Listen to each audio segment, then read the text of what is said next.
još jednoj emisiji Jedni za druge u kriznim situacijama. Standardna postava, ja kao Šeki i Josipa Činski kao psihologinja. Na podcastu UHB-a RH, braniteljskom radiju i portalu Dnevnih novosti.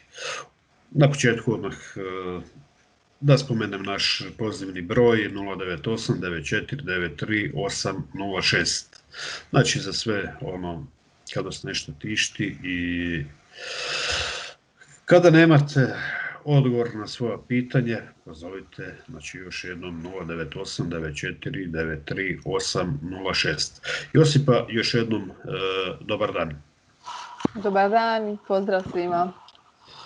Josipa je uvijek nasmijana, ja ne znam otkud taj samo smiješak. Ne znam ni ja, jednostavno je tu. To je takav, karakter. Pa mislim da nije samo do karaktera, nego jednostavno s vremenom se izgradilo. Mislim da je to i do ono pogleda na život, na načina razmišljanja, sve skupa nekako. Mislim i karakter jednim dijelom. Mislim sad o tmurnim, ne tmurnim vremenskim, ali u tmurnim ovim vremenima gdje nas sve pogađa. Potresi, poplave, požari, prometne nezgode, ne znam, mogu bi nabrajati hrpu toga, ali osmih je tu. Pa meni je drago za početak što razgovaram s vama i što evo imamo priliku da ljudima saopćimo evo neke teme koje mogu biti korisne. Ja jednostavno tu vidim neku dobrobit za sve i jednostavno sam sretna zbog toga. Mislim, normalno ako je nekome nešto teško da ja se tad ne smijem, znači sve prikladno situaciji. A mislim da je sad prikladno da se smijemo. Netko je skroman, ali dobro. Mi idemo na današnju temu, a tema je samokritičnost. Normalno, samo se pitanje nameće što je samokritičnost. Pa ja bi sad tu razlikovala, znači imamo zdravu samokritičnost, ona je realna u procjeni svojih sposobnosti i tada osoba znači može preuzeti odgovornost za svoj uspjeh, ali i neuspjeh u količini u kojoj ona treba preuzeti odgovornost. Dakle, ni više ni manje. Samokritičnost nam pomaže da mi možemo objektivno sagledati sebe, svoje osobine, svoje sposobnosti, svoje motive. Znači ona nam pomaže da mi možemo isticati svoje dobre strane, jel? Ali i da možemo vidjeti svoje, ajmo reći, lošije, negativne strane, odnosno mane. Jer nekad ljudi često zanemare svoje mane jer im je lakše, jer nekad je jednostavnije vjerovati da vi niste krivi za neuspjeh u nekom životnom području ili da niste namjerno povrijedili neku osobu. Tako da jedna od težih stvari u životu je zapravo priznati da smo u krivu. Tako da ja bih rekla da je u jednoj mjeri dobro biti kritičan prema sebi, jer na kraju krajeva čovjek se, mislim to ovisi o nama, ali čovjek se najčešće mijenja onoliko koliko on želi, a ne koliko on doista može. A dobro, tu odmah ide ono. Pretjerana samokritičnost. Full smo samokritični. To je druga strana. Kad mi pretjeramo s nečim, ta vrsta samokritičnosti već predstavlja tendenciju samokažnjavanja. Dakle, svaki put kad mi sebe proglasimo ružnima, neprivlačnima, nesposobnima, mi u biti pretjerujemo sa kritikom prema sebi. Dakle, taj naš unutarnji kritičar, on nam uvijek govori da mi nismo dovoljno dobri i čak da smo nesposobni da ikad postanemo dovoljno dobri. On nam govori da smo mi jedini koji ne valjamo, svi ostali uspiju, samo mi ne. Kad pogriješimo, reći će nam, jesam ti rekao, eto ti dokaza da nisi dovoljno dobar. Ili, pa i ne znam, i budala bi već shvatila, ti opet sve radiš krivo, baš si glup. Kad želite onda napraviti nešto za sebe, onda će vam reći ti to ne zaslužuješ, što ti misliš ko si ti, trebala bi te biti sramota, kako si sebičan, ne misliš na druge. Dakle, mi na jednoj logičnoj razini možemo razumjeti da to nije istina, jel da mi nismo najgora osoba na svijetu, da je skroz ok da mi uzmemo vrijeme jedno za sebe. Ali osjećaj je takav i to je ono što je devastirajuće za osobu. On se posebno javlja kad mi izlazimo iz neke zone komfora i spremamo se napraviti nešto što nam je jako važno i tada nam može govoriti da mi, da što god napravimo nije dovoljno, da to mora biti savršeno tako da nas uvijek tira da radimo, da postanemo perfekcionisti, ili nam pak govori da se ne prihvaćamo toga jer nećemo to napraviti kako valja. Tako da ako pustimo da nas taj glas vodi, mi ćemo ili ćemo klonuti, postati depresivni, ili ćemo raditi non stop i biti onda živčani i nervozni, što može u konačnici dovesti do sagorijevanja i tako i onda raznih drugih simptoma. Evo, ja ću sad postaviti jedno drugo pitanje.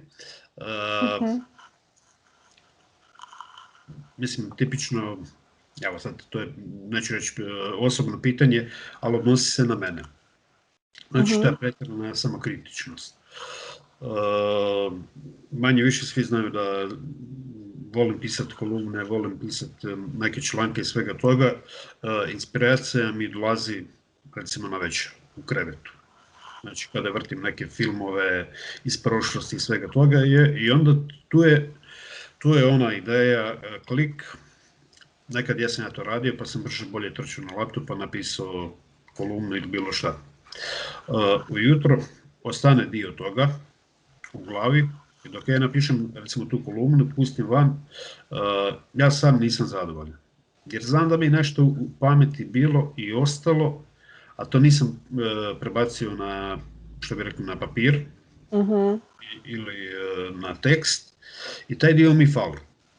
I ja sam sebi nisam zadovoljan s time, mada, recimo, znaju me zvati ono, super si napisao ono, ali ja nisam zadovoljan time. I upravo to, ono što ste rekli, samokritičnost, ta pretjerana, često nam zna ukrasti radost. Jednostavno ne možemo se opustiti i uživati u životu, uživati u tome što smo mi napravili, ne dopušta nam da se opustimo, da pohvalimo sami sebe. Mislim, uvijek je dobro imati jednu razinu kritičnosti u smislu da vi znate procijeniti kako ste vi nešto napravili, jel? Da vi otprilike objektivno, koliko to sami možete, procijenite, ok, mogao sam još napisati ovo sam mogao izbaciti, ali onaj ključ je zapravo koliko to vas opterećuje, koliko to vama nameće krivnju. Jer jedno je svijest o tome što smo mi mogli bolje napraviti, ok, znači za ubuduće, a drugo je kad nas to opterećuje. Jer znači vi ste već sad poslali kolumnu, znači i sad ako vama to sad krade radost, nameće krivnju, opterećuje vas, ne radi vam ništa dobro. Znači sad nema nikakvu dobru funkciju u njoj, trenutno. Dobro, recimo, evo, to se događa, ja u tim stvarima stvarno sam kritičan totalno, u nekim drugim stvarima ne. Pa mislim, dobro je gledati samokritiku, čisto vidjeti tu jednu njezinu nakanu, to je da ona nas ima potrebu zaštititi. Znači da pokušava od nas da budemo što bolji, i da nas sačuva od neke vrste sramote, nekog odbacivanja, neuspjeha. Ta nakana, dobro imati u vidu tu nakanu, čisto da znamo zašto nam dolaze takve misli, ali opet znati evaluirati značaj tih riječi, na koji način vi sebi spočitavate što nešto niste napravili kako treba. Velika je razlika. Ali spomenut ću i našu emisiju. Mi možemo to kvalitetno, po meni, bitno ono što mi govorimo. Koja je poruka emisije, na koji način ta emisija izlazi van. Da li je sad iza mene ovo sunce tamnije, svjetlije ili ne znam. Da li je kod Josipe, ne znam, ovo lišće pretamno. Ljudi, recimo, mislim, ali u današnje vrijeme, znači, koronavirusa, potresa, imali smo požare, poplave i svega toga, sve te elementarne nepogode moramo nabrojati. Ljudi nisu čak svjesni u kojim mi uvjetima radimo. I onda dolazi do, neću reći zlonamjerne kritike, ali zašto niste ovo, zašto niste ovo, sve ok. Ja svaku kritiku prihvaćam, ali onda moram se opravdavati, gledaj, mi radimo to ovako, onak, nisu više vremena da možemo studijski raditi i svega toga. Recimo u toj mjeri ne uzimam to previše kao ni kritiziranje, ni samokritičnost, jer jednostavno uvjeti su takvi kakvi jesu. I to je to. Znači, važno je da vi znate što ste vi, znači, ja ću sad više usmjeriti na ovo, na kritiku usmjerenu prema nama, da ne odem previše u digresiju, ali, dakle, mi činimo ono što je do nas, vi činite ono što je do vas. Najbolje što znate i to je ono što je važno, da imate tu namjeru i da u tome u smjeru idete. A sad, važno je prepoznati gdje su naše granice, je li, što je ono što mi možda ne možemo ponuditi. Biti tu, recimo, zdravo kritičan, znati koje su, da su to granice, i nekad jednostavno moramo prihvatiti to. Nekad možemo raditi na tome, poboljšavati se, ali važno je tu imati jednu dozu mudrosti, znati, znači, da ne odemo u pretjerivanje i da ne prelazimo svoje granice i onda se namećemo u krivnju koja uopće nije realna, jer na kraju krajeva vi radite nešto dobro, radite to najbolje kako znate i to je ono što bi trebalo biti glavna tema i ono glavno na pameti kad razmišljate o tim stvarima. Mislim, uvjeti su takvi kakvi jesu, mi to ne možemo promijeniti da ih hoćemo i jednostavno moramo, da velim, gurati dalje. Tu nas gura sljedeće pitanje, kako prepoznati da se pretjerano ili neadekvatno kritiziraš ili kritiziramo? Pa za početak, ako vidimo da nam je teško početi raditi nešto novo, iz straha jednostavno da mi nećemo biti dobri u tome, da nećemo uspjeti. I onda možemo i odugovlačiti jer to neće biti savršeno. Zatim možemo sebi početi upućivati neke uvrede, ako pogriješimo, ono, ne znam, ajmo kako sam imbecil, glupane, a ovo ono, svašta nešto. Onda ono da ne možemo uspjeti uživati u omiljenim aktivnostima, jer nas jednostavno mi već vidimo iduće obaveze i kako mi sad sebi uskraćujemo vrijeme za nešto smo mogli raditi. Vjerujemo da, neki ljudi vjeruju da zapravo ako sami sebe kritiziraju da će ih to pokrenuti. Oni doživljavaju kritiku kao motivaciju, što je isto pogrešno. Jer mislim onda zapravo to implicira da i koriste samo kritiku kao motivaciju. Zamislite da vi sad svaki put da bi sebe pokrenuli morate se prvo iskritizirati. Često je indikatori da ako su vas kritizirali kao dijete i da ako ste tada jedino uspješno obavljali svoje obaveze, da ćete vjerojatno to nastaviti raditi danas. Ako ne uspijevate osjetiti zadovoljstvo kad postignete određeni uspjeh ili kad uspijete ispuniti neki cilj, ali opet niste dovoljno zadovoljni, mislite da to ipak nije bilo toliko zahtjevno, a s druge strane ako ne uspijete onda se osjećate bezvrijedno, nesposobno, ne podnosite da ste napravili neku grešku, imate visoka očekivanja od sebe, skoro nikad se ne pohvaljujete, a kad vas neko drugi pohvali, a nije to baš tako, ne vjerujete u te pohvale, umanjujete ih, teško ih uopće primate, ne znam, uspoređujete se recimo s drugim ljudima, a kod drugih ljudi ćete uvijek vidjeti kvalitetu, kod sebe nedostatke. Zatim smatrate da je ljubav prema sebi isto što i sebičnost. Onda, ne znam, ako smatrate da ste nešto pogriješili i onda vas je strah da će vas neko drugi iskritizirati, pa ćete rađe vi sami sebe iskritizirati da njih preduhitrite, znači prije nego što oni vas iskritiziraju. Često recimo takve osobe koriste u životu moram ovo, moram ono, znači kad pričaju o svojim obvezama, zadacima ili o svojim željama. Znači to je jedno konstantno moranje, nametanje i često se znaju okrivljavati za probleme u svom životu, ali i u životu drugih ljudi oko sebe. I općenito, recimo, ako se ne osjećaju dobro, opet se okrivljavaju jer se ne osjećaju dobro i ne mogu prihvatiti svoje neugodne emocije i tako dalje i tako dalje. Dobro, tu jesmo, ajde da velim u jednu ruku. Evo, ja moram pogledati prema svjetlu.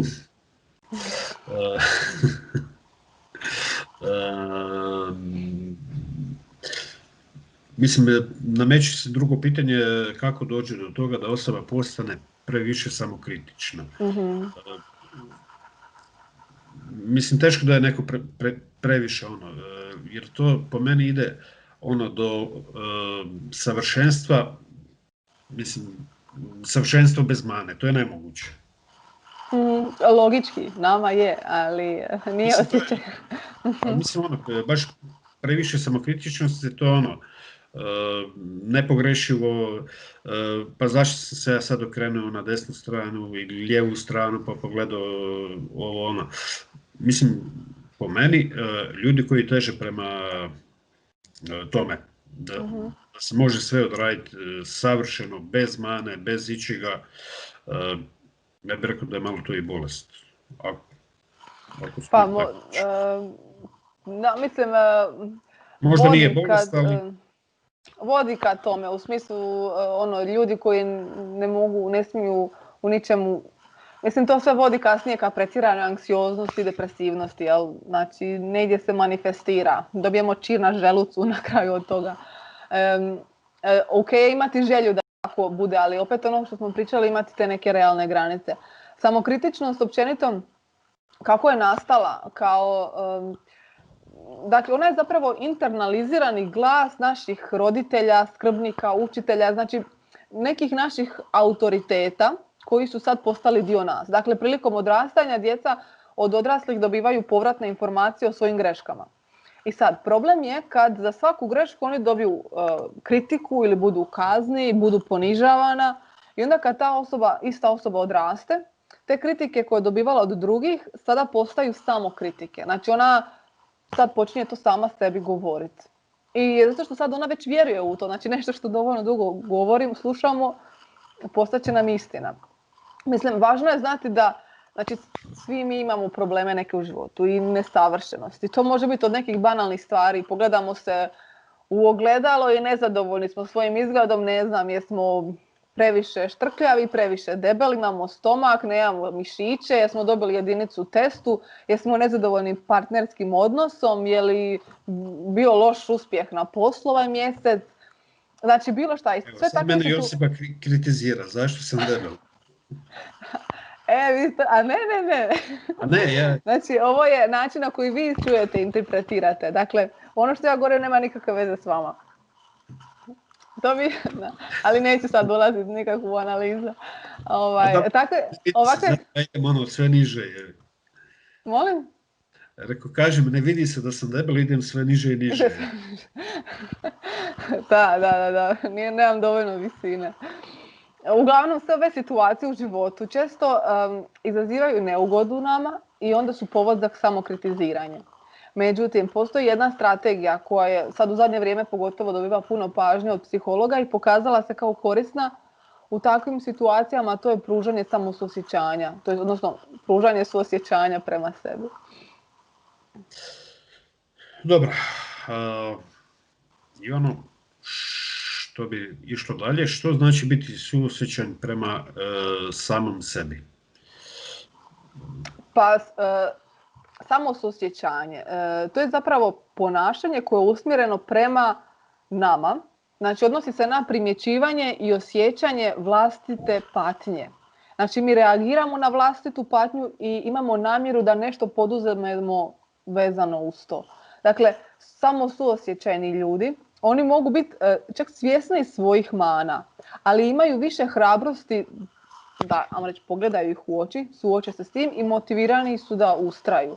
Istraživanja neka koja su se bavila time, pokazala su da ljudi koji imaju više razine suosjećanja imaju niže razine anksioznosti, depresije, stresa i imaju više razine zadovoljstva životom. Dakle, općenito rekli bismo da je samoosjećanje vezano uz manje psihopatologije, a više vezano uz psihološke stvari poput mudrosti, optimizma, životnog zadovoljstva i sreće. Neki bi se čak išli toliko daleko da kažu da je to možda čak najvažnija životna vještina, jer pruža otpornost, ohrabruje, daje energiju, budi kreativnost, zapravo omogućuje nama da budemo ono što mi jesmo. Ovdje je vrlo lako se zbuniti, pa bi ja čisto samo nadodala što samo suosjećanje nije, jer postoje razne predrasude i mitovi oko toga. Znači, biti samo suosjećan ne znači biti egocentričan. Dakle, upravo suprotno. Znači, prepoznati zapravo da je nesavršenost, činjenje pogrešaka i suočavanje s teškoćama dio ljudskog iskustva. Dakle, znači da se mi ne izdižemo iznad drugih ljudi, već vidimo sebe jednako ranjivima kao i sva druga ljudska bića. Dakle, baš kao i nama, tako i njima su dopušteni neuspjesi. To je recimo prvo. S druge strane, često koji su nekad popustljivi jako prema djeci, puno ih hvale, ali hvale na način za svaku sitnicu. Sve što dijete napravi je wow. Štite ga od svakakvih frustracija, samo kako ne bi narušili onda samopoštovanje tom djetetu. Međutim, istraživanje su pokazala da takav odgoj je povezan sa neuroticizmom, emocionalnom krhkošću i narcizmom kod djeteta. Dakle, dobro je da postoji jedna vrsta frustracije u životu kako bismo se mi adaptirali i razvijali. Znači, djeca koja stalno slušaju ti si tako pametan i super, onda mogu početi vjerovati da je ta pametnost zapravo dio onoga što njih čini vrijednima da budu voljena. I onda tako dijete, recimo, kad dobije lošu ocjenu u školi, misleći da više nije pametan i da više nije vrijedan, da bude voljen, da bude poštovan, onda može to dovesti do raznih drugih simptoma. Jedan još strah koji se javlja, odnosno predrasuda kod samosuosjećanja, je da ljudi smatraju da će onda, ako budu imali suosjećanja prema sebi, razumijevanja, da više neće imati tako visoke ciljeve, da neće imati zapravo onda uopće k čemu stremiti, da će smanjiti svoj radni učinak i da će postati lijeni. Jer kao, pa onda šta? Međutim, pokazalo se da je zapravo manje vjerojatno da će takve osobe sjediti na kauču po cijeli dan. Dakle, važno je ne pomiješati samo suosjećanje sa pretjeranom brižnošću prema sebi. Pretjerana brižnost, ona podrazumijeva da mi sebi dajemo slobodu da se prejedemo, da previše spavamo. Znači, da pretjeramo sa nekim oblikom samosažaljenja, ja ću to tako reći, što zapravo ima suprotan učinak od samosuosjećanja.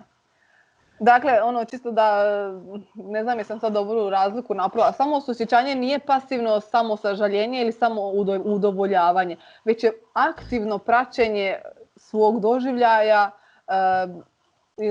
i događaja koji se događaju i da, sad sam se zaplela. Dobro. Dakle, uglavnom ono nama osigurava da mi dajemo podršku sebi i da održavamo pozitivnu sliku o sebi. To je opet pozitiva i samo pozitiva. Da, realna pozitiva. Da. Dobro, kako ljudi mogu postati više suosjećajni prema sebi?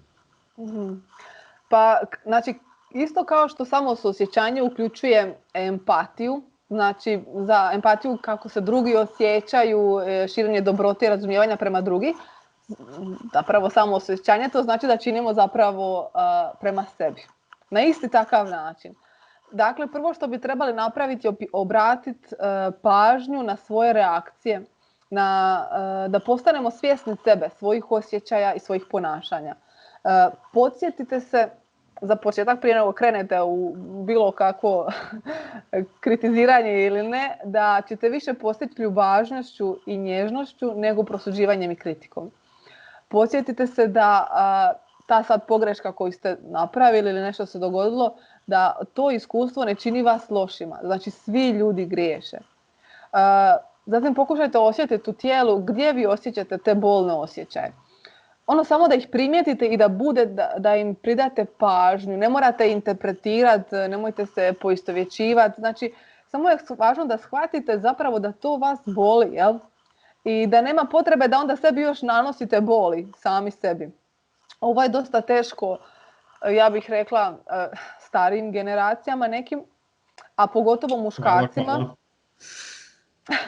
I zato što nisu naučeni da budu svjesni svojih osjećaja i da ih pokazuju i da budu s tim ok.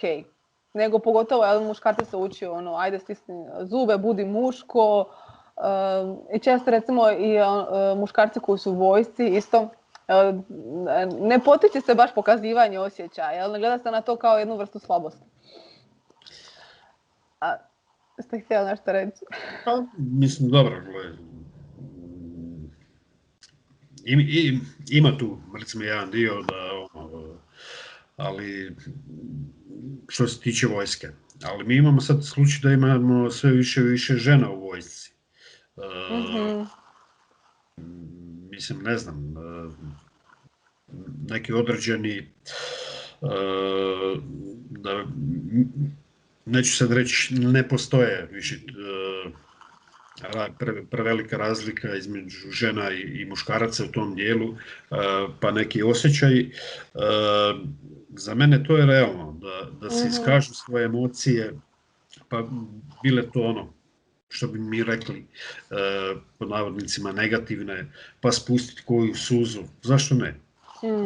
Pa super, meni je drago da vi tako razmišljate. Mislim, ako to meni, primjerice, ne znam, imali smo muzikoterapiju i sve to, i recimo uz određenu glazbu, ne znam, ja pustim suzu, ali ja se poslije toga osjećam, neću reći prazan. Ispraznio sam sebe od negativnih nekih stavova, razmišljanja i svega toga. Upravo to, super. Pa mislim tako da i u vojsci ne bi se trebalo sramiti, sad ti nisi ovo, ti nisi ovo, mislim da više nije to tak strašno. Pa ja se nadam, iskreno ne znam točno stvarno, ovo je nekako generalno mišljenje kako vlada i ono recimo kako su prije, nekako tradicionalan taj odgoj je išao u tom smjeru. Mislim, to je bilo nekad, nekada. Ja mislim, teško je sad reći da se nešto tu previše promijenilo, da ipak moraš pokazati određenu dozu samopouzdanja, ne znam, hrabrosti, ajde recimo hrabrosti, ne smiješ biti kukavica, moraš odraditi ovo, ali mislim, dobro, zato postoje određeni vježbe, treninzi i masu stvari koje se ispravljaju. Mi možemo sad tu pričati da li je dovoljno vremena provedeno na obuci, nije. Ja se sjećam, pošto smo mi organizirali podršku za obavezni vojni rok, pa smo tu oko vremena, da li je dovoljno 3 mjeseca neko da bude na obaveznom vojnom roku, da li je to 6 mjeseci ili godinu dana, da stekne neke druge obaveze. Jer kroz taj, da velim, vojni život stječe se i nešto drugo što se može primijeniti kasnije u privatnom životu. Tako, jedna vrsta odgovornosti, samostalnosti, apsolutno. Mislim, po meni prvo su radne obaveze. To je buđenje, doručak, ne znam, kreće od toga da se to vrijeme napravi neki dnevni raspored, onda nemamo ovo što smo spominjali, po cijeli dan smo u krevetu, spavamo, samo jedemo, pa smo debeli ko ja. Dobro, to smo sad govorili iz perspektive pogrešnog načina tumačenja samoosjećanja, odnosno pretjerane brižnosti prema sebi. To je nešto drugo. Dobro. Ali okej. Mislim, ja sam krenuo na ovu temu. Evo, Josipa. Nisam dovršila ove, samo da dovršim još neke ideje prije nego zaboravim. Kako osobe mogu postati više suosjećajne prema sebi? Ako vam dolaze misli koje vas obezvrjeđuju ili posramljuju, osvijestite si da vam to govori vaš unutarnji kritičar i da to zapravo nije stvarno istina. Mislim da smo u jednom podcastu, mislim da je bilo panični napad, da sam tamo govorila da si možemo distancirati od tih misli nekad koje nam dolaze, da si možemo reći, ok, javlja mi se sad misao da sam neuspješan. Znači, ipak je tu blaži efekt nego da mi kažemo sebi sad baš sam neuspješan, glup sam, teži su udarci, ako me shvaćate. Ili možete recimo vizualizirati, znači kao što smanjite volumen na radiju, stišate ga, tako možete i zamisliti da stišate malo svog kritičara u svom umu. I posvijestite si da je on zapravo u stvari nekorisni pomagač. Dakle, on viče i kritizira da bi nas pokrenuo, motivirao na rad, ali je u stvari potpuno nekoristan. I ne trebamo ga uopće doživljavati. Znači, nije cilj da se mi sad njemu dokazujemo i trudimo se da pokažemo da smo mi ipak dovoljno dobri. Jer nas to onda navodi da se mi opet trudimo i dokazujemo, pravdamo njemu. Nekad je najviše što možemo napraviti samo svjedočiti tome što se događa. Znači i prihvaćati to tako kako je.